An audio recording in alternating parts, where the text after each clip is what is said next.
Chairman Brown, Mayor Dinkins, our great host,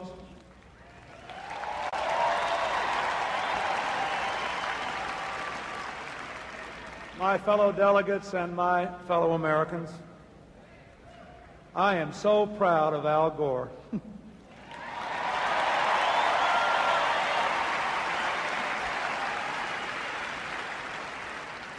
He said he came here tonight because he always wanted to do the warm-up for Elvis. Well, I ran for president this year for one reason and one reason only. I wanted to come back to this convention and finish that speech I started 4 years ago.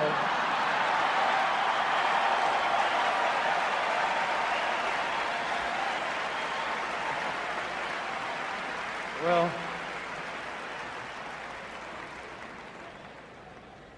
last night, Mario Cuomo taught us how a real nominating speech should be given.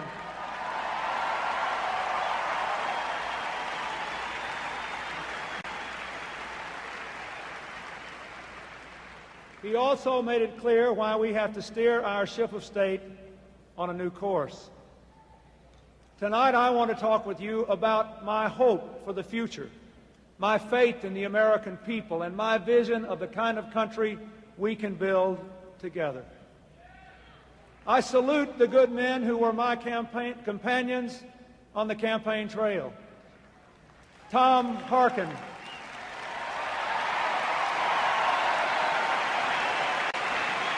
Bob Kerrey, Doug Wilder, Jerry Brown,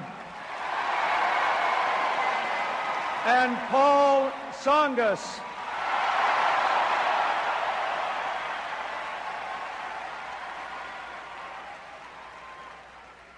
One sentence in the platform we built says it all.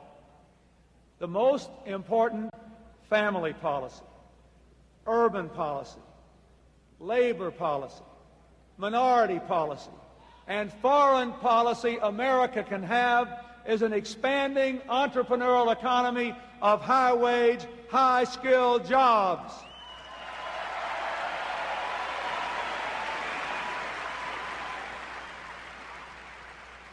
And so, in the name of all those who do the work, pay the taxes, raise the kids, and play by the rules, in the name of the hard-working Americans who make up our forgotten middle class, I proudly accept your nomination for President of the United States.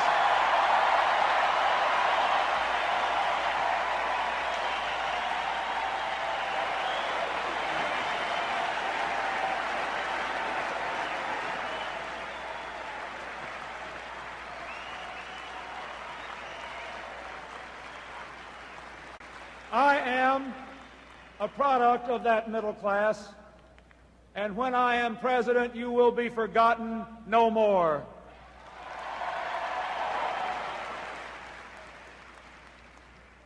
We meet at a special moment in history, you and I.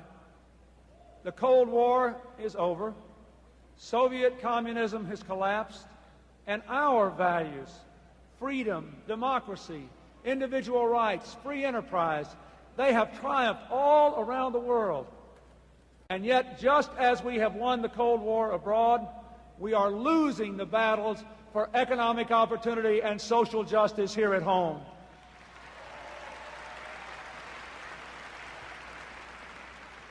Now that we have changed the world, it's time to change America.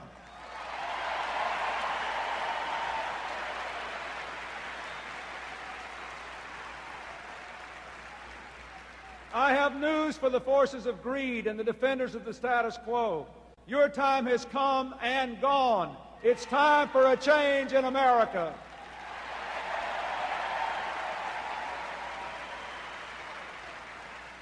Tonight, 10 million of our fellow Americans are out of work. Tens of millions more work harder for lower pay. The incumbent president says Unemployment always goes up a little before a recovery begins.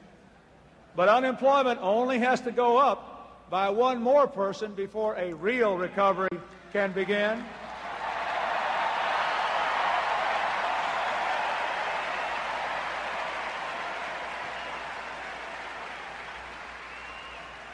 And Mr. President, you are that man.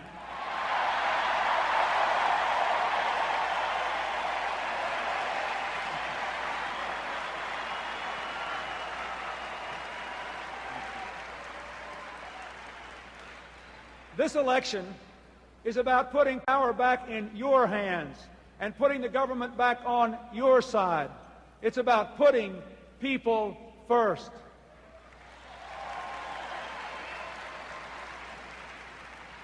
You know, I've said that all across the country, and whenever I do, someone always comes back at me, as a young man did just this week at a town meeting at the Henry Street settlement on the Lower East Side of Manhattan.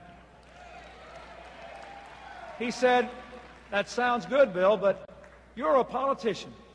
Why should I trust you?" Tonight, as plainly as I can, I want to tell you who I am, what I believe, and where I want to lead America.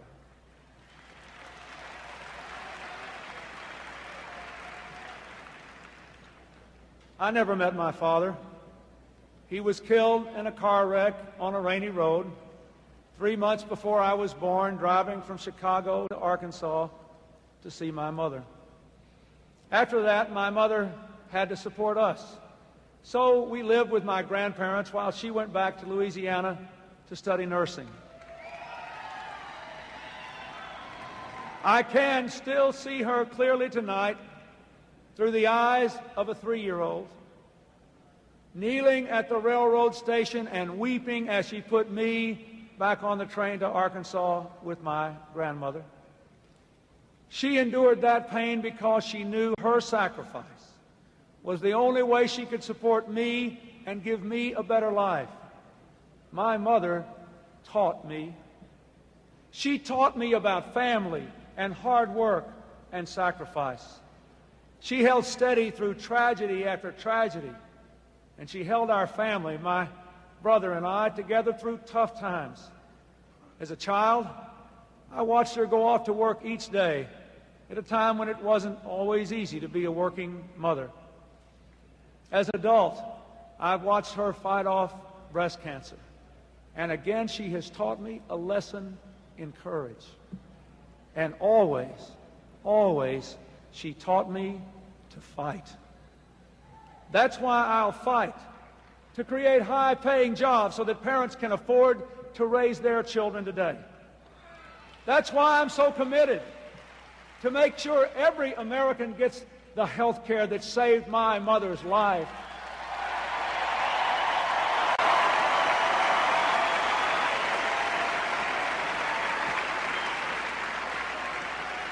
And that women's health care gets the same attention as men's.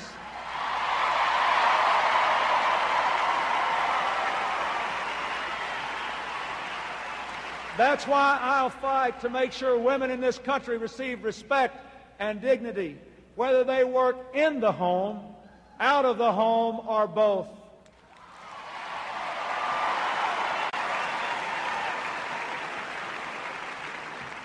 You want to know where I get my fighting spirit?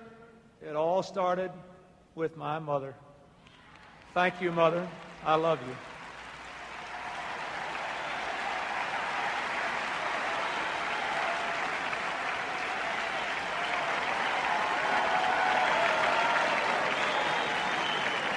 When I think about opportunity for all Americans, I think about my grandfather. He ran a country store in our little town of Hope. There were no food stamps back then, so when his customers, whether they were white or black, who worked hard and did the best they could, came in with no money, well, he gave them food anyway. Just made a note of it. So did I. Before I was big enough to see over the counter, I learned from him to look up to people other folks look down on.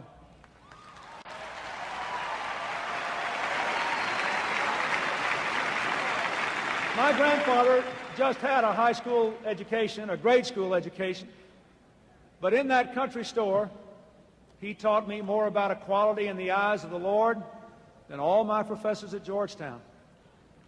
More about the intrinsic worth of every individual than all the philosophers at Oxford. More about the need for equal justice under the law than all the jurists at Yale Law School. If you want to know where I come by the passionate commitment I have to bringing people together without regard to race, it all started with my grandfather.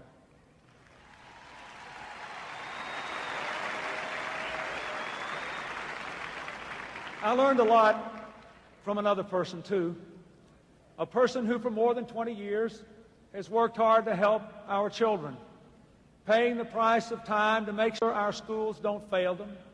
Someone who traveled our state for a year studying, learning, listening, going to PTA meetings, school board meetings, town hall meetings, putting together a package of school reforms recognized around the nation.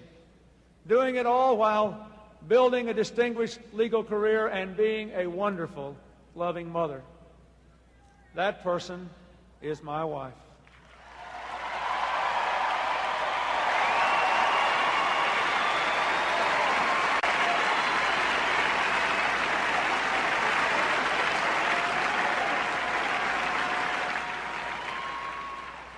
Hillary taught me.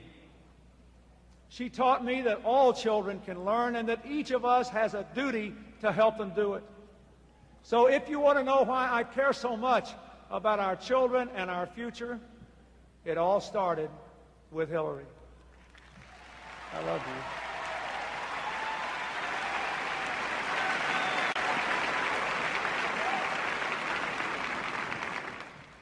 Frankly, I'm fed up with politicians in Washington lecturing the rest of us about family values.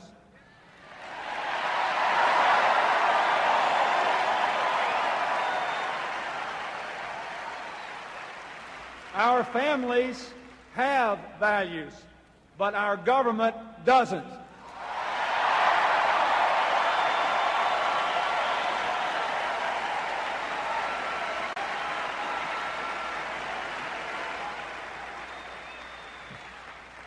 I want an America where family values live in our actions, not just in our speeches.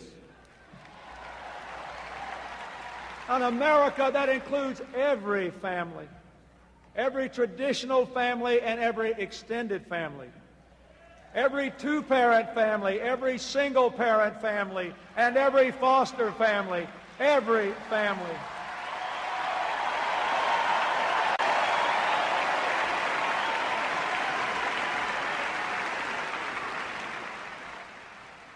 I do want to say something to the fathers in this country who have chosen to abandon their children by neglecting their child support. Take responsibility for your children, or we will force you to do so.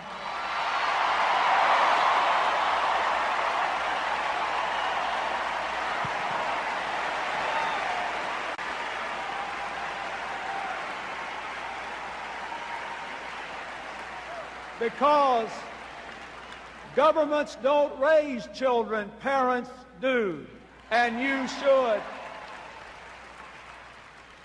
And I want to say something to every child in America tonight who's out there trying to grow up without a father or a mother. I know how you feel. You're special too. You matter to America. And don't you ever let anybody tell you you can't become whatever you want to be.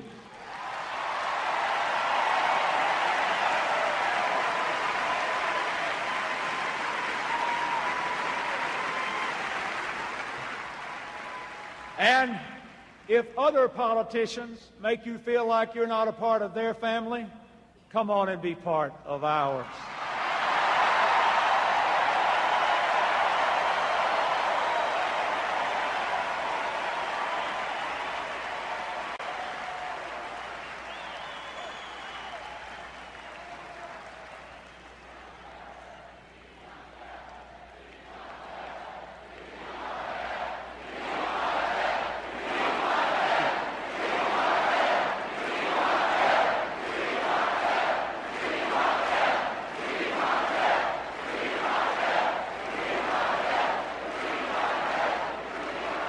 The thing that makes me angriest about what's gone wrong in the last 12 years is that our government has lost touch with our values while our politicians continue to shout about them. I'm tired of it.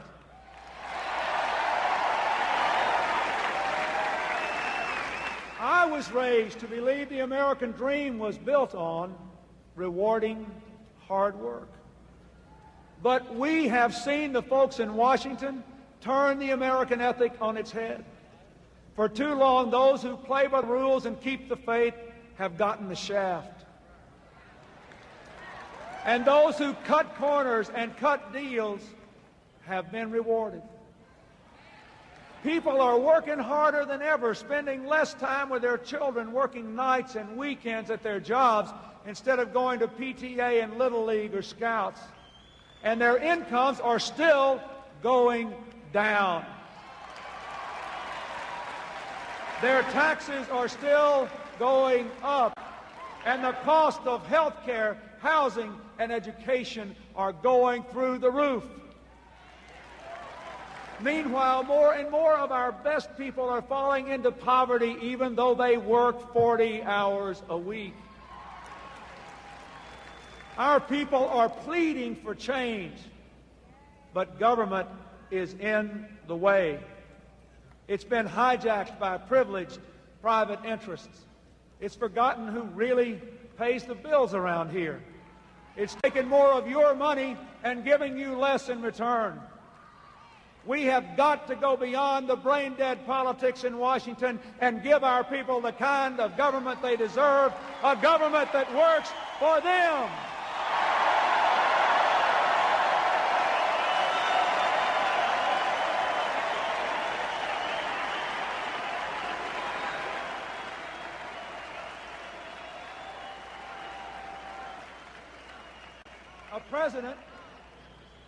A president ought to be a powerful force for progress. But right now, I know how President Lincoln felt when General McClellan wouldn't attack in the Civil War. He asked him, "If you're not going to use your army, may I borrow it?" And so I say, George Bush, if you won't use your power to help America, step aside. I will.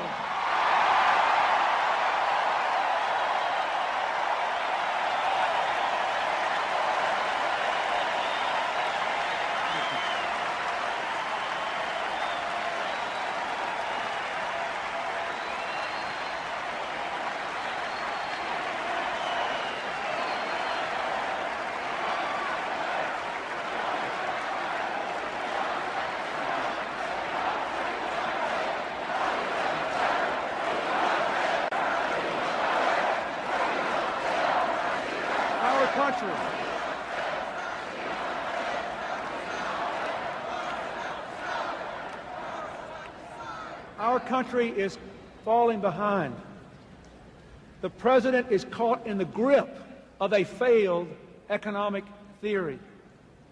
We have gone from first to 13th in the world in wages since Reagan and Bush have been in office.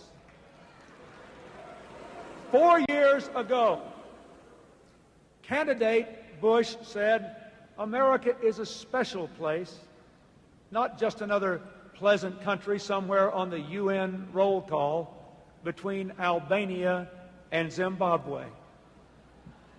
Now, under President Bush, America has an unpleasant economy, stuck somewhere between Germany and Sri Lanka. And for most Americans, Mr. President, life's a lot less kind and a lot less gentle than it was before your administration took office.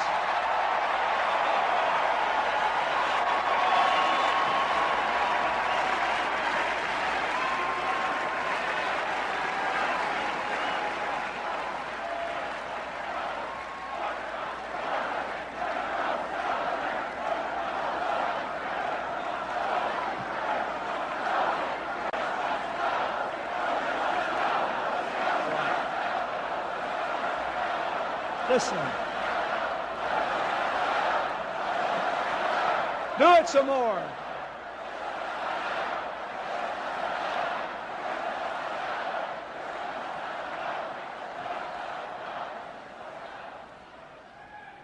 Our country has fallen so far, so fast, that just a few months ago, the Japanese Prime Minister actually said he felt sympathy for the United States. Sympathy.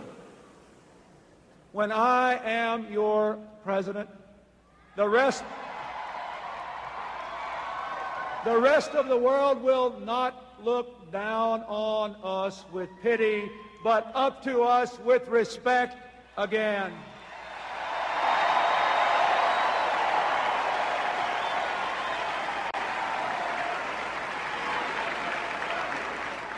What is George Bush doing about our economic problems? Now, 4 years ago, he promised 15 million new jobs by this time, and he's over 14 million short.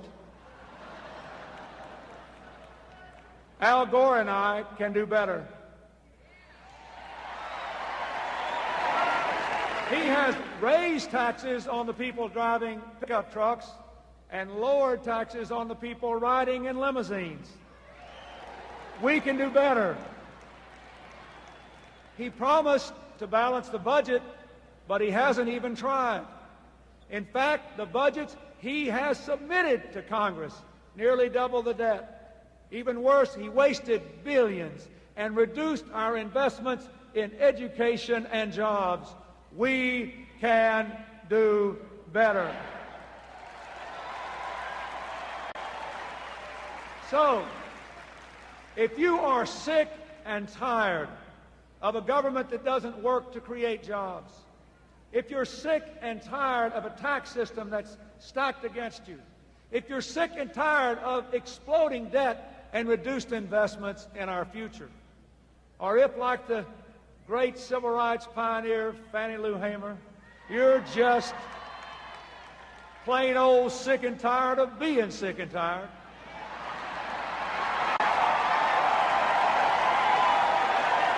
then join us, work with us, win with us, and we can make our country the country it was meant to be.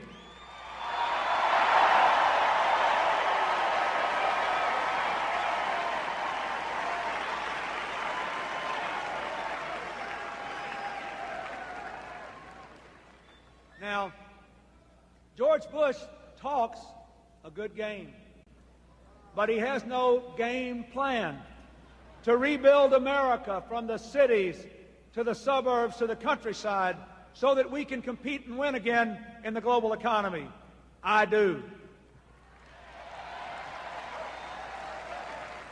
He won't take on the big insurance companies and the bureaucracies to control health costs and give us affordable health care for all Americans, but I will.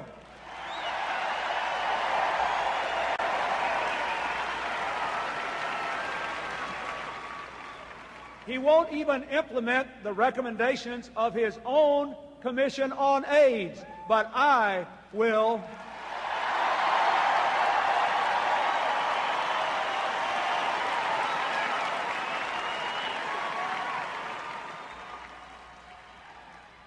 He won't streamline the federal government and change the way it works, cut 100,000 bureaucrats and put 100,000 new police officers on the streets of American cities, but I will.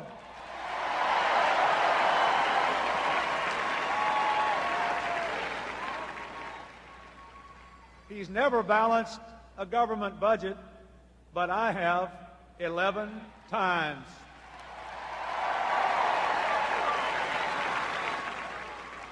He won't break the stranglehold the special interests have on our elections and the lobbyists have on our government, but I will. He won't give mothers and fathers the simple chance to take some time off from work when a baby is born or a parent is sick. but I will.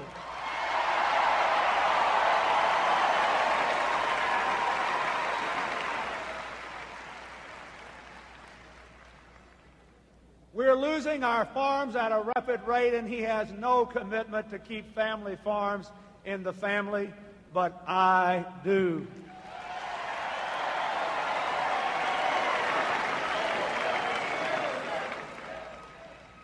He's talked a lot about drugs, but he hasn't helped people on the front line to wage that war on drugs and crime, but I will.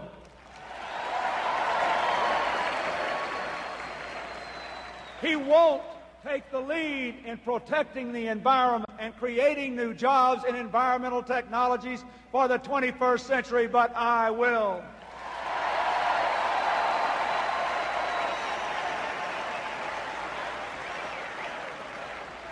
And you know what else?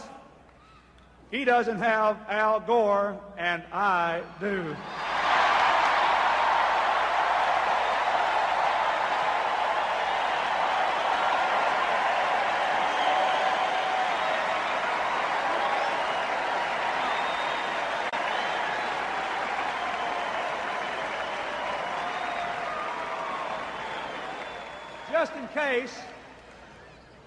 Just in case you didn't notice, that's Gore with an E on the end.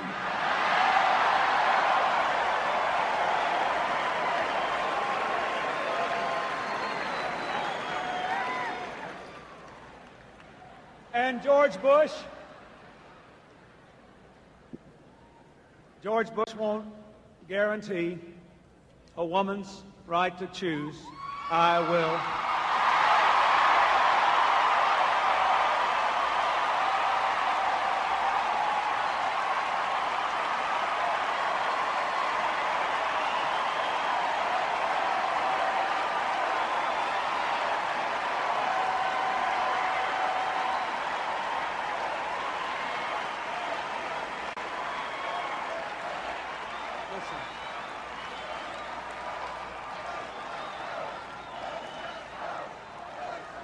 Hear me now. I am not pro-abortion. I am pro-choice strongly. I believe this difficult and painful decision should be left to the women of America. I hope the right to privacy can be protected, and we will never again have to discuss this issue on political platforms.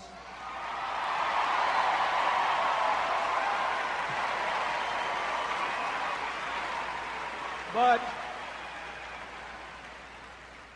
I am old enough to remember what it was like before Roe v. Wade, and I do not want to return to the time when we make criminals of women and their doctors.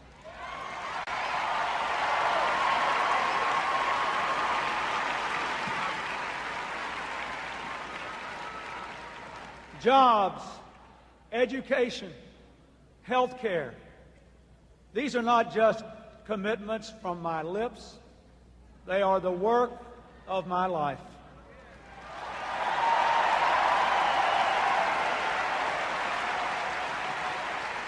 Our priorities must be clear. We will put our people first again.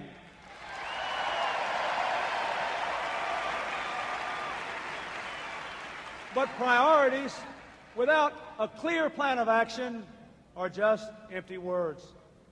To turn our rhetoric into reality, we've got to change the way government does business, fundamentally. Until we do, we'll continue to pour billions of dollars down the drain. The Republicans have campaigned against big government for a generation. But have you noticed? They've run this big government for a generation. And they haven't changed a thing. They don't want to fix government. They still want to campaign against it, and that's all.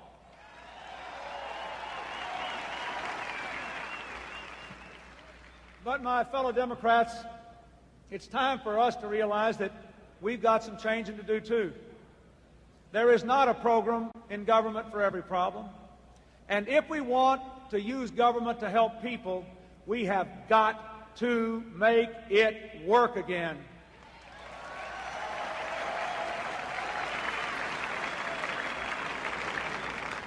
Because we are committed in this convention and in this platform to making these changes, we are, as Democrats, in the words that Ross Perot himself spoke today, a revitalized Democratic Party.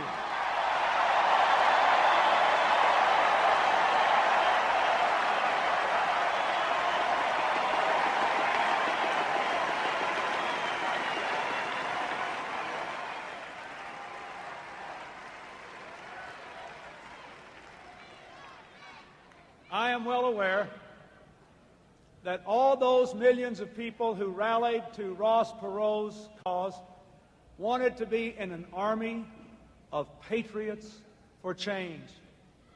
Tonight I say to them, join us, and together we will revitalize America.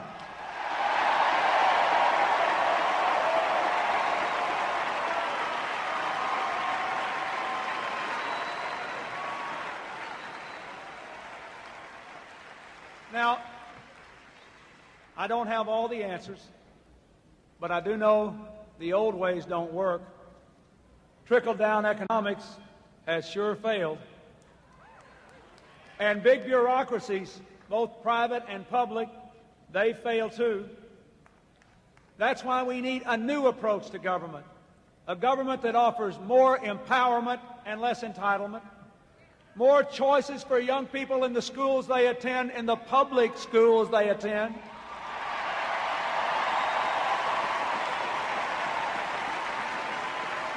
And more choices for the elderly and for people with disabilities and the long-term care they receive. A government that is leaner, not meaner. A government that expands opportunity, not bureaucracy. A government that understands that jobs must come from growth in a vibrant and vital system of free enterprise. I call this approach a new covenant, a solemn agreement between people and their government, based not simply on what each of us can take, but what all of us must give to our nation.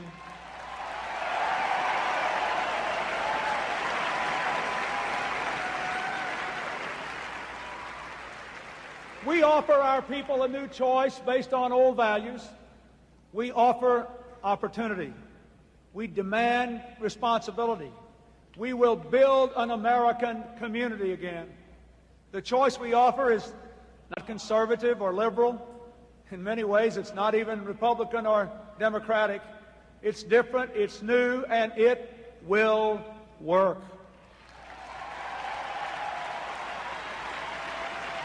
It will work because it is rooted in the vision and the values of the American people.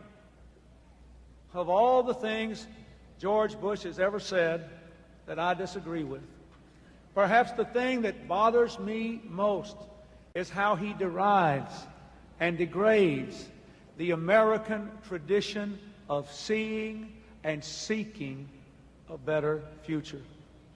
He mocks it as the vision thing.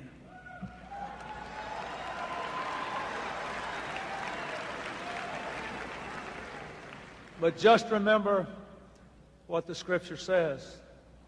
Where there is no vision, the people perish.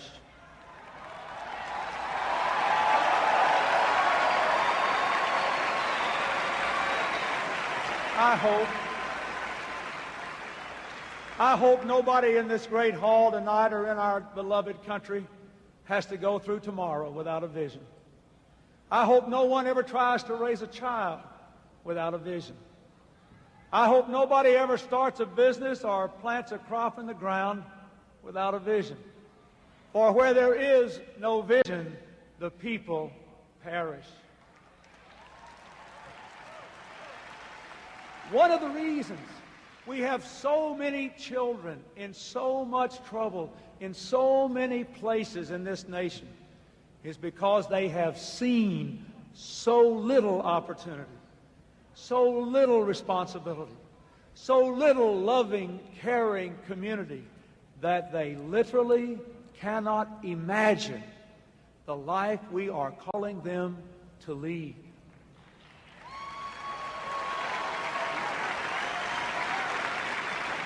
And so I say again, where there is no vision, America will perish. What is the vision of our new covenant? An America with millions of new jobs and dozens of new industries moving confidently toward the 21st century.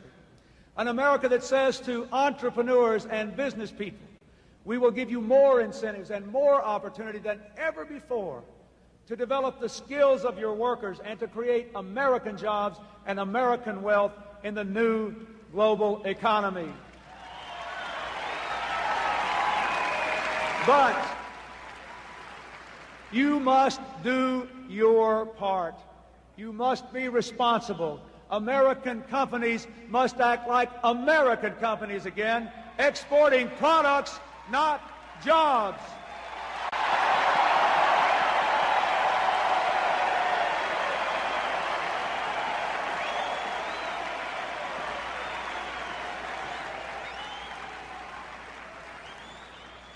That's what this new covenant's all about. An America in which the doors of college are thrown open once again to the sons and daughters of stenographers and steel workers. We'll say everybody can borrow the money to go to college, but you must do your part. You must pay it back from your paychecks, or better yet, by going back home and serving your communities.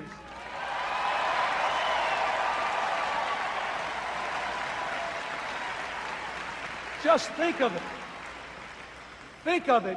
Millions of energetic young men and women serving their country by policing the streets or teaching the children or caring for the sick or working with the elderly and people with disabilities or helping young people to stay off drugs and out of gangs, giving us all a sense of new hope and limitless possibilities. That's what this new covenant is all about.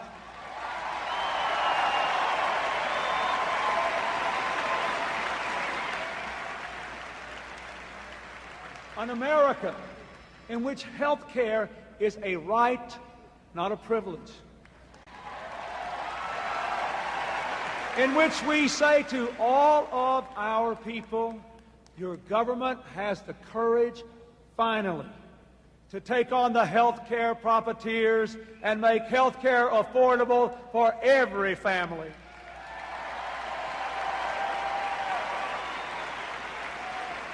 But you must do your part. Preventive care, prenatal care, childhood immunization, saving lives, saving money, saving families from heartbreak. That's what the new covenant is all about. An America in which middle-class incomes, not middle-class taxes, are going up. An America, yes, in which the wealthiest few, those making over $200,000 a year, are asked to pay their fair share. An America in which the rich are not soaked, but the middle class is not drowned either.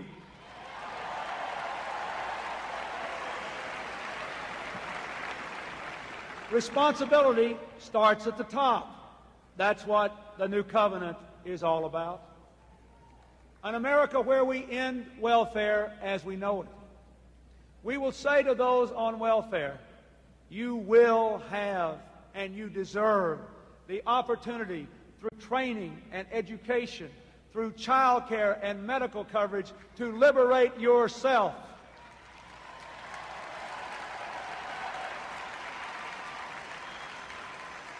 But then, when you can, you must work, because welfare should be a second chance, not a way of life. That's what the new covenant is all about. An America with the world's strongest defense, ready and willing to use force when necessary. An America at the forefront of the global effort to preserve and protect our common environment and promoting global growth. An America that will not coddle tyrants from Baghdad to Beijing.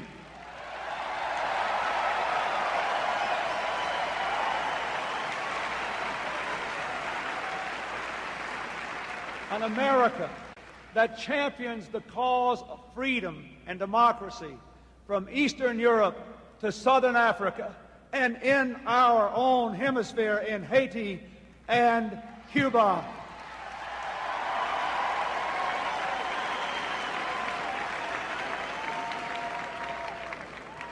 The end of the Cold War permits us to reduce defense spending while still maintaining the strongest defense in the world. But we must plow back every dollar of defense cuts into building American jobs right here at home.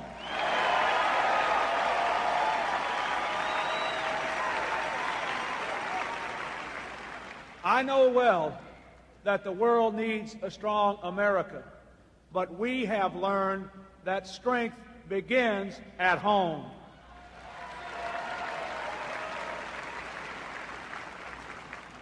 But the new covenant is about more than opportunities and responsibilities for you and your families. It's also about our common community. Tonight, every one of you knows deep in your heart that we are too divided. It is time to heal America.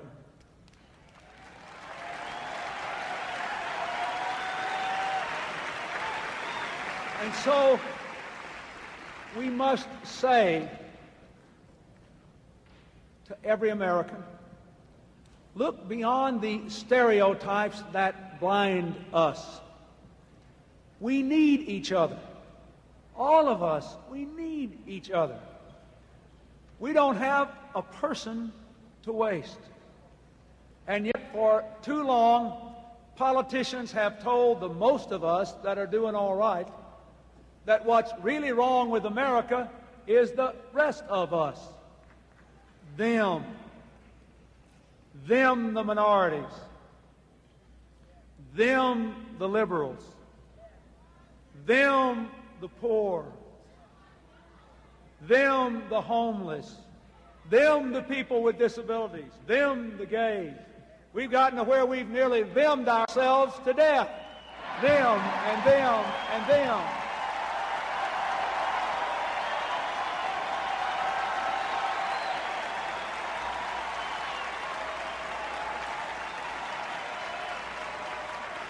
But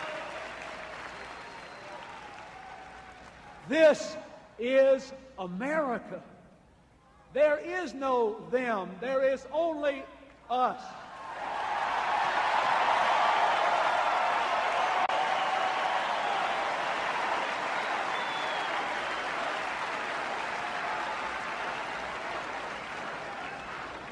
One nation under God, indivisible, with liberty and justice for all.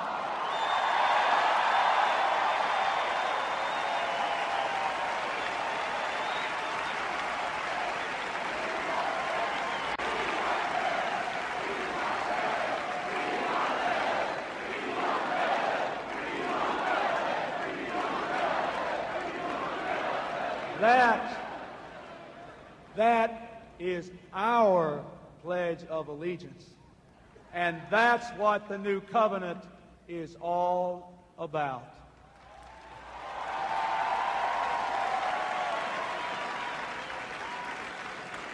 How do I know we can come together and make change happen? because I have seen it in my own state. In Arkansas, we're working together, and we're making progress. No, there's no Arkansas miracle, but there are a lot of miraculous people. And because of them, our schools are better, our wages are higher, our factories are busier, our water is cleaner, and our budget is balanced. We're moving ahead. I wish I could say the same thing about America under the incumbent president. He took the richest country in the world and brought it down. We took one of the poorest states in America and lifted it up. And so, I say to all of those in this campaign season who would criticize Arkansas, come on down.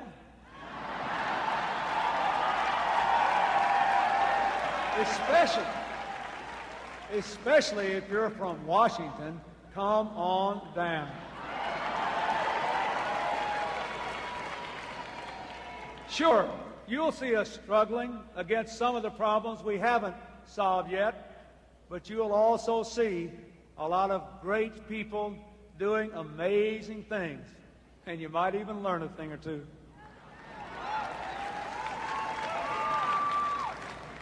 In the end, my fellow Americans, this new covenant simply asks us all to be Americans again. Old-fashioned Americans for a new time. Opportunity, responsibility, community. When we pull together, America will pull ahead. Throughout the whole history of these countries, we have seen time and time and time again, when we are united, we are unstoppable.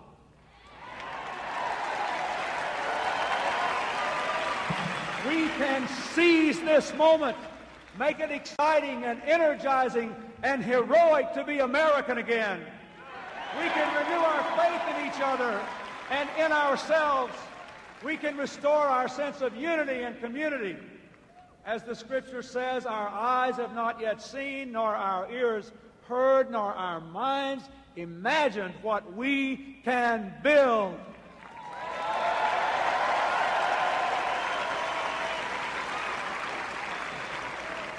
But I can't do this alone. No president can. We must do it together. It won't be easy, and it won't be quick. We didn't get into this mess overnight, and we won't get out of it overnight. But we can do it with commitment, creativity, diversity, and drive. We can do it. We can do it. We can do it. We can do it. We can do it. We can do it. We can do it.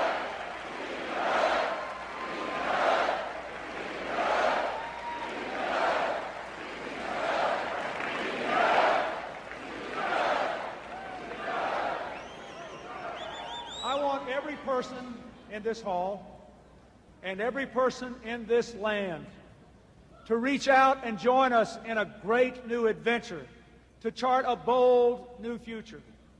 As a teenager, I heard John Kennedy's summons to citizenship. And then, as a student at Georgetown, I heard that call clarified by a professor named Carol Quigley, who said to us that America was the greatest nation in history because our people had always believed in two things: that tomorrow can be better than today, and that every one of us has a personal, moral responsibility to make it so.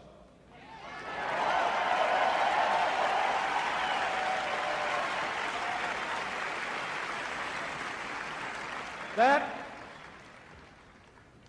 kind of future entered my life the night our daughter, Chelsea, was born. As I stood in the delivery room, I was overcome with the thought that God had given me a blessing my own father never knew, the chance to hold my child in my arms. Somewhere at this very moment, a child is being born in America. Let it be our cause to give that child a happy home, a healthy family, and a hopeful future. Let it be our cause to see that that child has a chance to live to the fullest of her God-given capacities.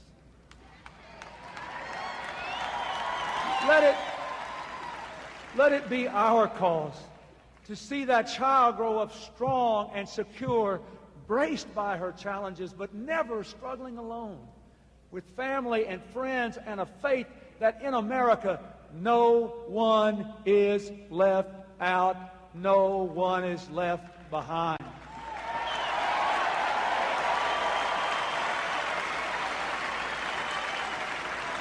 Let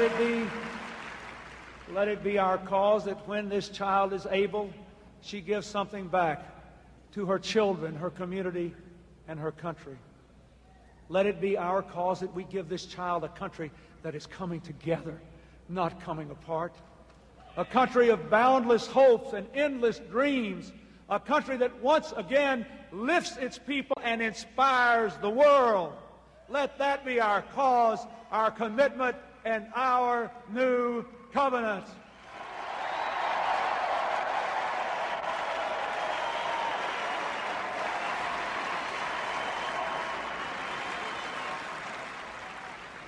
My fellow Americans, I end tonight where it all began for me.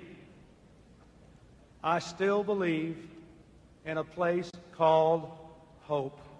God bless you, and God bless America.